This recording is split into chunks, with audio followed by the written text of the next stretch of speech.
पहला पाठ नबी योनस का ग्रंथ, अध्याय 3, पद संख्याएं 1 से 10। प्रभु की वाणी योनस को दूसरी बार यह कहते हुए सुनाई पड़ी, उठो, महानगर निनिवे जाकर वहाँ के लोगों को उपदेश दो, जैसा कि मैंने तुम्हें बताया है। इस पर योनस उठ खड़ा हुआ और प्रभु के आज्ञानुसार निनिवे चला गया।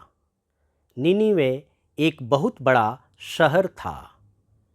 योनस ने उसमें प्रवेश किया और 1 दिन की यात्रा पूरी करने के बाद वह इस प्रकार उपदेश देने लगा।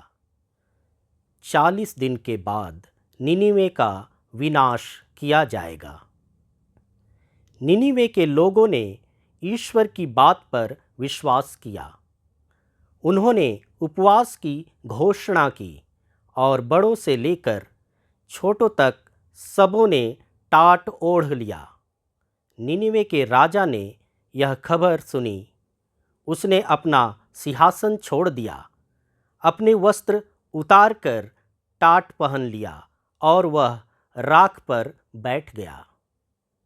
इसके बाद उसने निनिवे में यह आदेश घोषित किया, यह राजा तथा उसके सामंतों का आदेश है, चाहे मनुष्य हो या पशु, गाय बैल हो या भेड़ बकरी, कोई भी ना तो खाएगा ना चरेगा और ना पानी पिएगा।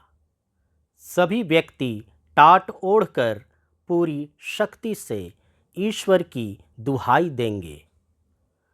सभी अपना कुमार्ग तथा अपने हाथों से होने वाले हिंसात्मक कार्य छोड़ दें।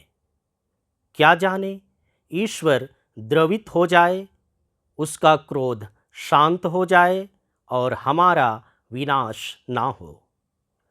ईश्वर ने देखा कि वे क्या कर रहे हैं और किस प्रकार उन्होंने कुमार्ग छोड़ दिया है, तो वह द्रवित हो गया और उसने जिस विपत्ति की धमकी दी थी उसे उन पर नहीं आने दिया।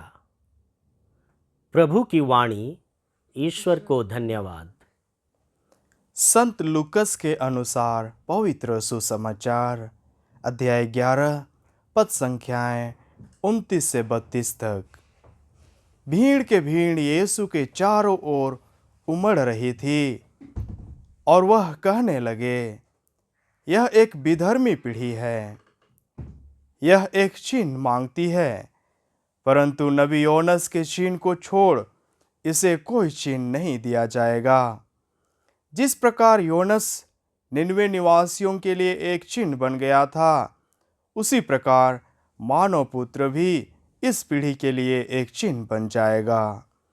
न्याय के दिन दक्षिण की रानी इस पीढ़ी के लोगों के साथ जी उठेगी और इन्हें दोषी ठहराएगी, क्योंकि वह सुलेमान की प्रज्ञा सुनने के लिए पृथ्वी के सीमांतों से आई थी। और देखो, यहाँ वह है जो सुलेमान से भी महान है। न्याय के दिन निनवे के लोग इस पीढ़ी के साथ जी उठेंगे और इसे दोषी ठहराएंगे, क्योंकि उन्होंने योनस का उपदेश सुनकर पश्चाताप किया था। और देखो, यहाँ वह है जो योनस से भी महान है। यह प्रभु का सुसमाचार है। हे ख्रीस्त, तेरी स्तुति हो।